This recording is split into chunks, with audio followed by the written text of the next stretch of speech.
Seguimos en el capítulo 19, versículo 14. Moshe descendió de la montaña al pueblo, hizo que el pueblo se preparase y lavaron sus vestimentas. Dice de la montaña al pueblo, esto enseña que Moshe no se dedicó a sus propios asuntos, sino que la montaña se dirigió directamente al pueblo. Y aquí vemos lo importante que era para él el pueblo de Israel, de que incluso a sus propias cosas la dejaba para después. Primero que todo el pueblo de Israel. Cuánto quemaba el pueblo de Israel. Están dispuestos para un periodo de 3 días, es decir, para el final de 3 días, lo cual implica que debían estar listos para el cuarto día, ya que Moshe agregó un día a los indicados por Dios por medio de su propia comprensión, según la opinión de Rabbi Yossi, pero según la opinión del sabio, que afirma que los 10 mandamientos fueron entregados en el sexto día del mes de Sivan y no en el séptimo. Moshe no agregó ningún día. En este caso, la expresión debe ser entendida en el sentido para el tercer día. En el tratado de Talmud, en el tratado de Shabbat 87 Aleph, se declara que todos los sabios están de acuerdo en que la Torá fue entregada en el primer Shabbat del mes de Nisan, de Sivan. El punto de controversia es el siguiente. Según uno de los sabios talmúdicos, el primer día del mes de Sivan de ese año, que fue cuando llegaron al desierto del Sinai, cayó en lunes. Esto implica que la orden de prepararse hoy y mañana fue dicha el jueves. El 4 de Sivan, para Rabbi Yossi, opina que este año Rosh Hodesh cayó el domingo, por lo que la orden de prepararse de dicha fue el miércoles. Así pues, cada uno se ve forzado a interpretar la interpretación de los 3 días en sentido diferente. Según Rabbi Yossi, esta frase debe significar que se preparen para estar listos para después de 3 días, o sea, miércoles, jueves y viernes, con lo que se llega al Shabbat. Pero según el otro sabio, puesto que la orden de prepararse fue dada el jueves mismo, únicamente se necesitaban 2 días de preparación, jueves y viernes, por lo que en su opinión hay que entender la expresión en el sentido para el tercer día. Ahora, ¿qué fue lo que dice aquí? Aquí dice que Moshe Rabenu, al entendimiento de él, haré que le dijo el Kadosh Baruj Hu, están dispuestos para un periodo de 3 días, no se acerquen a la mujer alguna, como dice aquí. ¿De dónde sacó el 3 días? Porque el Kadosh Baruj Hu le dijo que vimos anteriormente. Vamos a ver. eh, el Eterno dijo a Moshe: ve al pueblo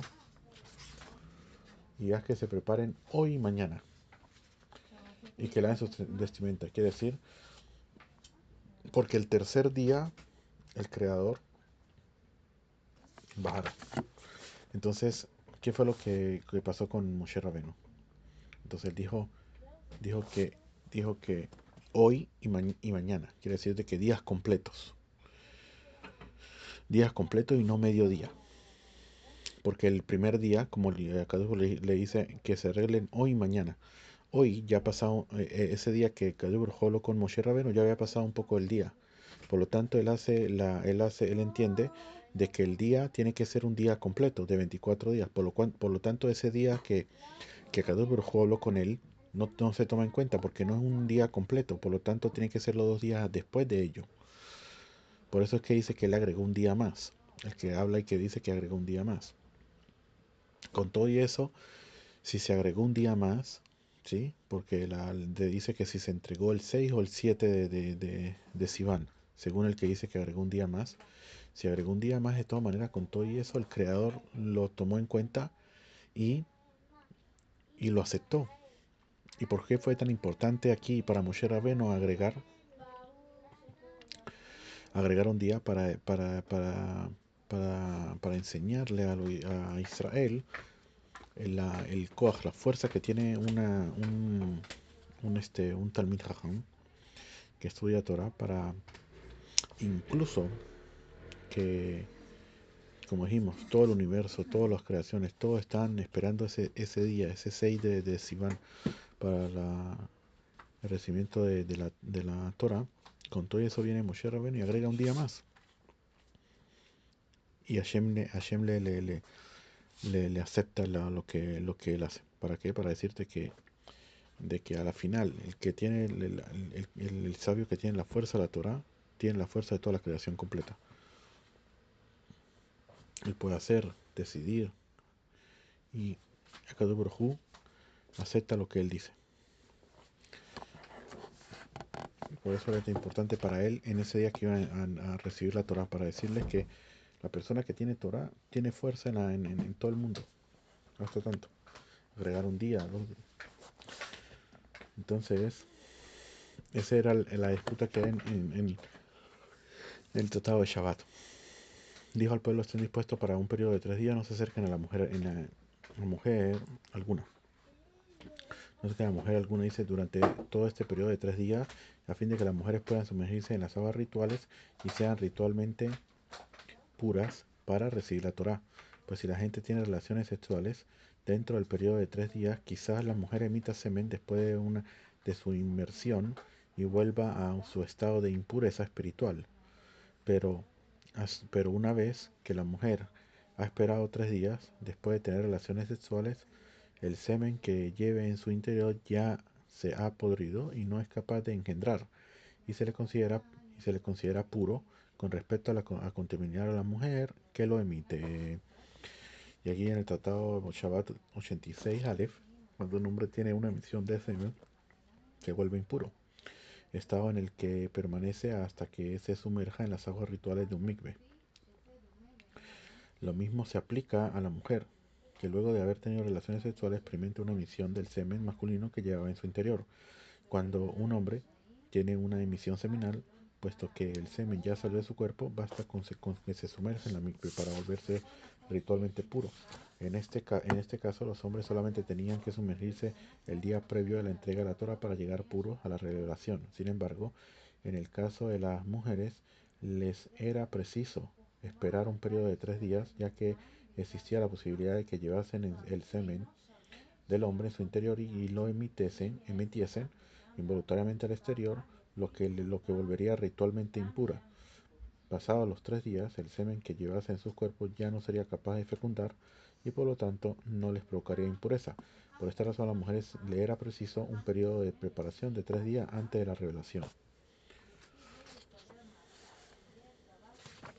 Otra parte, también dijimos también que no recibieron la Torah al Menat Lekabel Pras para recibir alguna recompensa ni nada por el estilo, sino Leshem Shamaim. También explican sobre eso, sobre no acercarse a la mujer. La mujer en la Kabbalah, o el hombre pasa a ser un receptor, pasa a ser un emisario, el que da. La mujer es la que recibe, el receptor, el que recibe. Entonces le dice que no haya ser, no se acerquen a la mujer. Quiero no reciban la Torah, también explican aquí en alusión a la mujer, y no recibe la Torah para recibir como la mujer, que la mujer siempre recibe, ¿sí? Del hombre. El hombre es el que da. Eso también es algo que explica sobre eso.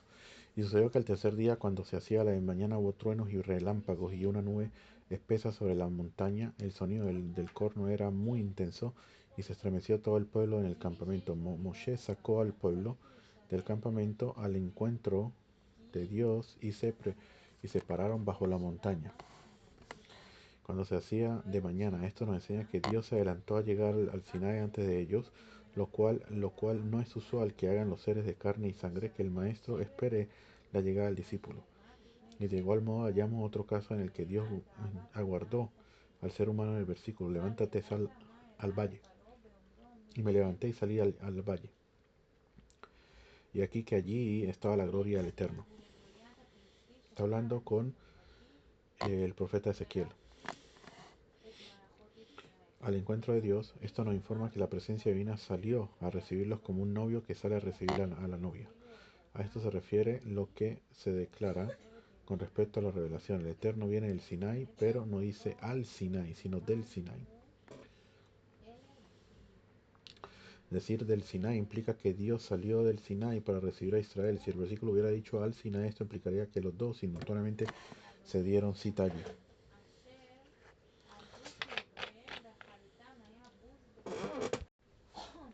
Bajo la montaña, según su sentido simple, esta frase significa al pie de la montaña, pero según su exegesis midrashica, esta frase se interpreta en el sentido de que la montaña fue arrancada en su lugar y fue suspendida sobre los israelitas como un tonel. el Tratado de Shabbat 88 Ales con el propósito de forzarlos a aceptar la Torá, o de lo contrario, Dios les dejaría caer encima la montaña. Esta interpretación se basa en el hecho de que el versículo utiliza la expresión que literalmente quiere decir debajo de la montaña. ¿Qué quiere decir con eso? Dice que en verdad hay varias explicaciones sobre eso. Una de las explicaciones que trae el Tosafot allí es que ellos no querían recibir la Torah oral, sino la Torah escrita, que era más fácil de estudiar. La Torah oral es muy difícil, es bastante difícil de estudiar, argumentos, eh, eh, objeciones, preguntas, esto, lo otro, bastante pensamiento, y era difícil para ellos, y por lo tanto lo forzó a que ellos la recibieran. Esa es una de las que trae también, lo trae el Midrash Tanhuma, el Parashat Noach, en el número 3, y lo trae el Tosafot. Entonces Tosafot pregunta ahí una cosa muy interesante. Ellos dicen, si ellos ya habían dicho que nosotros eh, haremos y escucharemos, o sea, quiere decir que ellos aceptaron. Entonces, para qué necesita el creador venir y forzarlos y suspenderles la montaña encima, a forzarlos a recibir la Torah?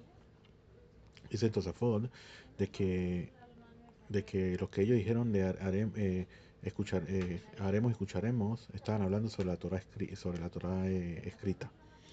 Y por otra parte también, este, eh, de que dice de que eso no fue suficiente para que ellos, porque es como un voto, ¿sí? Nosotros haremos y escucharemos, escucharemos, haremos, todo, ¿sí? Pero es como un voto, pero dice Tosafot que a la hora que ellos hubieran visto el fuego que había, que bajó allí, truenos, relámpagos, una nube espesa, montaña, todo fue de forma bastante, con bastante temor, que Akadosh Baruj Hu hubiera podido dar la Torah, obviamente, de lo más folclórico, de lo más lindo, lo más, el Kadosh Baruj Hu no lo quiso entregar así, no lo quiso entregar con relámpagos, nubes, fuerza, con truenos, con fuego. ¿Por qué así? ¿Por qué así? Para tener temor, para recibir la Torah con temor. Que la persona sepa que a quién está sirviendo. De eso dicen que en un futuro van a venir ¿cómo es que se llama? Las naciones del mundo a decirle al Creador, si tú, el Creador va a venir a darle la recompensa a Israel por haber estudiado Torah, y, lo, y lo- la- los, las humanidades del mundo también, las naciones del mundo van a querer también ellos recibir recompensa, y le pregunta por qué ustedes quieren recompensa, para qué quiere recompensa, por qué hicieron. No estudiaron Torah, no hay alguien que haya estudiado Torah ni nada por el estilo, que no estudiaron. Dice, no, nosotros hicimos carreteras, hicimos esto, hicimos lo otro, y no lo hicimos sino por Israel, para que ellos se sentaran a estudiar Torah. Cada Baruj Hu le dice que ellos son mentirosos. ¿Cómo puede decir una cosa así? Ahora, todo lo que ellos hicieron, lo hicieron fue para ellos mismos, para recaudar dinero, sacarle dinero a la gente, aduanas y todo lo demás, para colocar prostitutas aquí, un montón de cosas. Preguntan a los sabios cómo es posible que yo diga mentira enfrente del Creador. Era que ellos dicen que el Creador no le dice mentiras, que son mentirosos, sino que son tontos. ¿Sí? Entonces, ¿por qué? Porque en verdad todo lo que se creó para Israel. Si se hizo esto, si se hizo el otro, todo lo que se hizo es todo, absolutamente todo, es solamente para Israel. Simplemente que las naciones del mundo las hicieron, pero no con ese propósito. En verdad debería ser así, porque todo se creó para Israel. Pero no lo hacen con ese propósito. Ellos lo hacen con propósito de ellos mismos, intereses de ellos mismos. Eso es lo que dice el creador a ellos. Por lo tanto, salen de allí, no reciben ningún tipo de, de recompensa ni nada por el estilo. Pero una de las cosas que yo voy a decir, mire, fíjate, si tú no hubieras dado un líder como Moshe Rabenu y nos hubiera suspendido la montaña así como obligaste a Israel, nosotros también no hubiéramos podido recibir la Torah. Dicen los sabios que eso es mentira. ¿Por qué? Porque Israel, que tenían el propósito de recibir la Torah, sí les ayudó que Akadosh Baruj Hu los obligara a recibirla. Pero ellos que de un principio no querían recibirla, porque ellos dijeron que está escrito allí, que esto y que lo otro, ni siquiera que Dios lo hubiera obligado, no lo hubieran recibido. Entonces no sirve de nada. La montaña del Sinai humeaba enteramente porque el Eterno había descendido sobre ella en el fuego. Su humo ascendió como humo de horno y toda la montaña se estremeció intensamente. El sonido del corno se hacía progresivamente más intenso. Moshe hablaba y Dios le respondía con una voz. Humeaba eternamente, dice aquí Rashi, vamos a ver qué trae aquí. Rashi no nos dice algo por el estilo, sino que habla más sobre cómo está escrito, cómo está de horno. Esta palabra designa un horno utilizado para la cal. Siendo así, se podría haber pensado que el humo en el Sinaí era como el humo de esta clase de horno, pero no más. Para indicar que no es así, el versículo declara: la montaña ardía con fuego hasta el corazón de los cielos, de lo cual se deduce que su intensidad era infinitamente mayor. Entonces, ¿por qué razón el versículo dice que era como el humo de horno? Con el propósito de exponer al oído humano conceptos profundos de un modo que sea capaz de comprender. Al utilizar este lenguaje, la Torá da a los seres humanos un signo con el cual estén familiarizados, en vez de utilizar un lenguaje cuyo significado les sea ajeno e incomprensible. De igual modo, en la escritura utiliza la siguiente metáfora con respecto a Dios: rugía como un león. ¿Pero acaso no fue él quien otorgó fuerza al león al crearlo? Y aún así el versículo compara a Dios con un león. No obstante, nosotros aludimos a él en términos metafóricos y lo asemejamos a sus criaturas a fin de exponer al oído humano términos que se puedan comprender. Y asimismo tenemos el siguiente versículo: y su voz era como el sonido de muchas aguas. Pero, ¿acaso no fue él quien otorgó el sonido de las aguas al crearlas? Obviamente que sí, pero aún así es necesario referirse a él en términos metafóricos, asemejándolo con sus creaciones a fin de exponer al oído humano términos que sean capaz de comprender. Este método de explicación es llamado antropo, antropomorfismo, palabra que se refiere al utilizar expresiones y términos propias del mundo humano o natural para referirse a Dios, a pesar de que su utilización es inevitable, pues de otro modo no hubiera forma de hablar de él. Siempre hay que tener en mente que todo este tipo de expresiones son meramente figuradas, metafóricas y que no son expresamente literales. Sobre todo cuando hablan de cosas de la Kabbalah, por ejemplo, en los mundos superiores. Que se sentó, que no sé qué, el trono de gloria, un montón de cosas, y que no la persona piense supuestamente que arriba hay sillas, que arriba hay esto, que arriba... Nada de eso. Es simplemente para que que la persona pueda entender un poco. Más no es como está allí. Y se hacía progresivamente más extenso. Lo normal en una persona común es que entre más prolongado su toquido del torno, el sonido que sale de él se hace progresivamente más débil y más tenue. Pero en este caso fue al revés, puesto que el sonido del corno progresivamente se hacía mucho más fuerte, siendo así porque desde el principio su sonido fue más débil, aumentando en intensidad, con el propósito de transmitir paulatinamente a los oídos de los israelitas los que fueran capaces de oír y no abrumarlos del golpe. O sea, que no entrara así de golpe muy fuerte y todo lo demás, sino poco a poco, intensificándose. Moshe hablaba, es decir, cuando Moshe hablaba y hacía que Israel escuchase los mandamientos divinos, entonces Dios le respondía: pues en realidad los israelitas únicamente escucharon de la boca misma del omnipresente el primero y el segundo mandamiento: yo soy el eterno tu Dios y no tendrás otro Dios delante de mí. Y el santo bendito asistía a Moshe proporcionándole fuerza para que su voz se hiciera más fuerte y más audible. De esta expresión de aquí se sabe de que la presencia divina hablaba a través de su garón, de su garganta. Le salía la voz de la presencia divina por la boca. Le respondía con una voz. Esta frase quiere decir que Dios le respondía a Moshe con respecto a la voz que él le dio. ¿Creen? que responderá acerca del fuego, a donde significa que responderá el respecto al fuego para hacerlo bajar.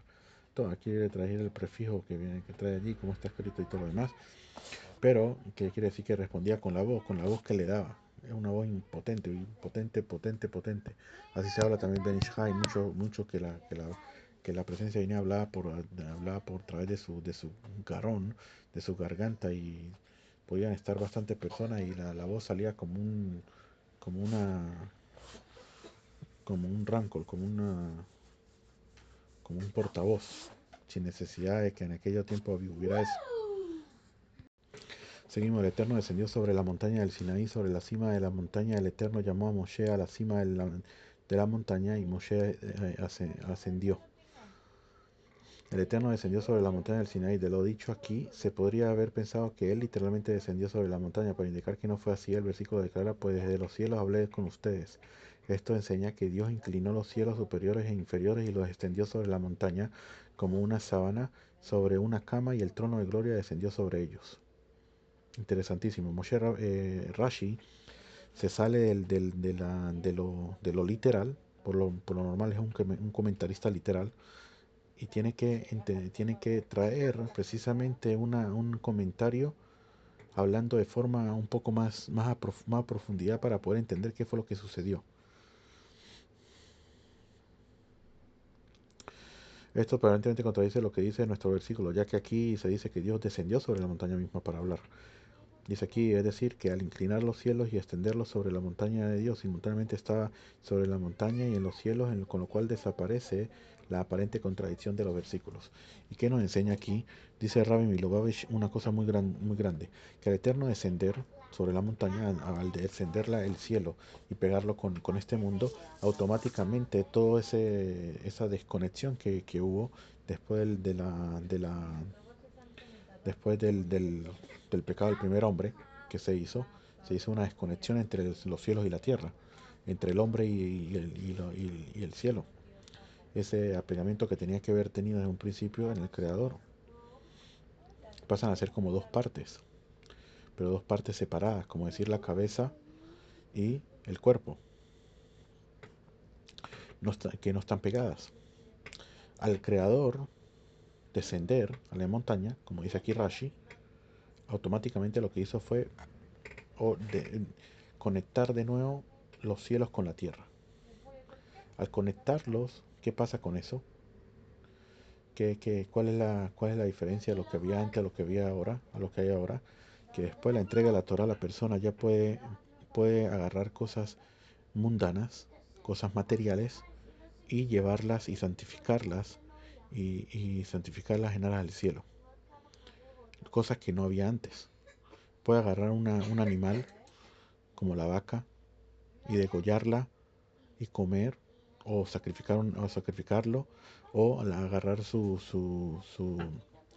piel y escribir el Sefer Torah sobre ella. Está santificando lo mundano, está santificando lo material. Eso es lo que sucedió, que al descender y haber una conexión, ya la persona puede agarrar algo mundano y poderlo pegar llevarlo a lo santo. Dice aquí, ay, advertir al pueblo, decir, adviértele al pueblo que no asciendan a la montaña. Fíjate, Dios le tiene que decir de nuevo que le advierta al pueblo. Anteriormente él le había dicho, aquí lo que le quiere decir, lo que dice Rashi, adviértele no al pueblo, no te dije que lo hiciera. Antes ya lo había dicho que lo hiciera, él no lo hizo, que no ascendieran a la montaña. Dios le había dicho que lo hiciera, eso fue lo que dijimos en el audio anterior, lo último, que no lo había hecho.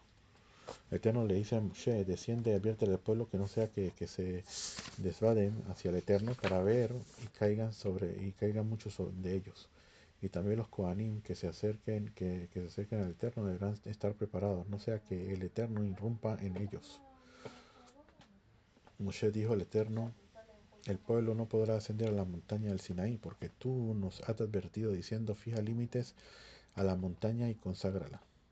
Quiro le quiso decir de que por eso era que él no había dicho, no les había dicho eso. Porque queriendo decirle, si tú no pusiste límite a mí, ¿sí? Ellos a lo que vean que yo tengo límite y que no puedo subir y todo lo demás, obviamente ellos no van a subir, no hay necesidad de decirles. Eso es lo que supuestamente había pensado Moshe Rabbeinu y por eso él no lo dijo. Pero a lo que el Eterno le dice que con todo y eso tiene que decírselo es cuando él se los dice al pueblo. Eso fue lo que sucedió. No sea que se desbanden, dice Rashi, es decir, que no destruyan la posición en la que están a causa de su deseo de acercarse al Creador para ver su revelación y se acerque más allá de lo debido al lado de la montaña. Y caigan muchos de ellos, quería decirle cualquier cantidad de personas que caigan de entre ellos, incluso si es uno solo, es considerado ante mí como muchos. Interesante. No sea que desvaden en cualquiera traducción que denote arizá, como en este caso, el verbo yarzu se refiere a la reparación del conjunto unido de las partes de una estructura, una demolición. Y de igual modo, los que la separan de una posición conjunta y ordenada de hombres destruyen esa posición y por ello se les puede explicar esta expresión. Y también los Kohanim, es decir, los primogénitos, ya que en ese momento el servicio de ofrendas era llevado a cabo de ellos. Eso al principio hasta que ellos, en verdad, en el Tratado de Sebajina, página 115b, que lo trae aquí Rashi, de ahí donde trae él, es el Makor de él, es el origen de él. Esto ocurrió antes de la entrega de la Torah y por consiguiente también antes del pecado al becerro de oro, que fue cuando los primogénitos perdieron la prerrogativa de servir de Kohanim para el pueblo, como señala Rashi. Por lo tanto, en este momento, los únicos Kohanim que habían eran los primogénitos,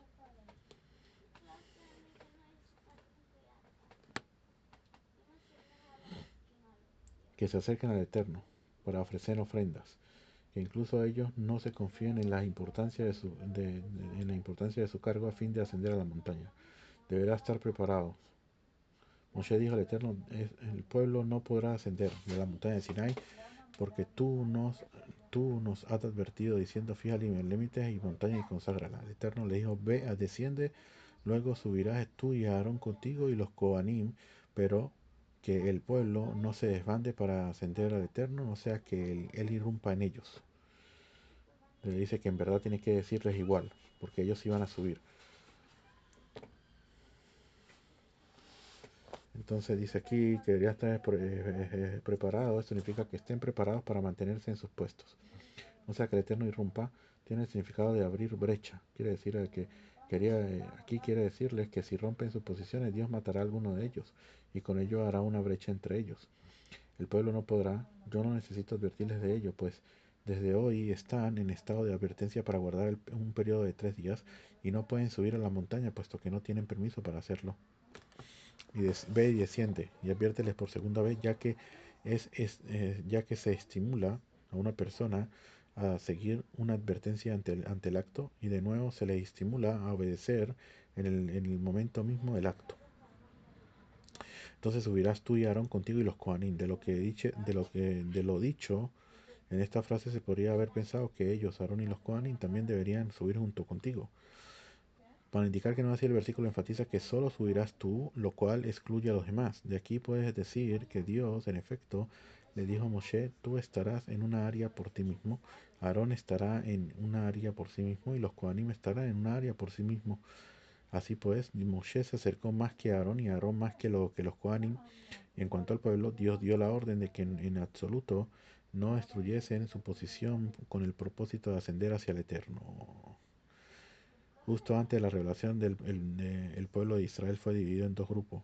En el primero estaban Moshe, Aarón y los Kohanim de entonces, que eran los primogénitos, y quienes se les permitió ascender a la montaña, cada uno hasta el límite fijado para él. El segundo grupo no constituía el resto del pueblo, a quienes les estaba prohibido siquiera acercarse a la montaña. Ahora bien, solamente a Moshe se le permitió subir hasta la cima de la montaña para hablar con Dios. No sea que irrumpa en ellos, aunque esté vocalizada con Hataf Kamatz. ¿Okay? El vocablo no se aparta de su forma gramatical formal. Aquí está hablando más de lo gramatical, de lo que viene diciendo como está escrito. Dice: Moshe descendió al pueblo y les dijo esta advertencia, dice Rashi aquí.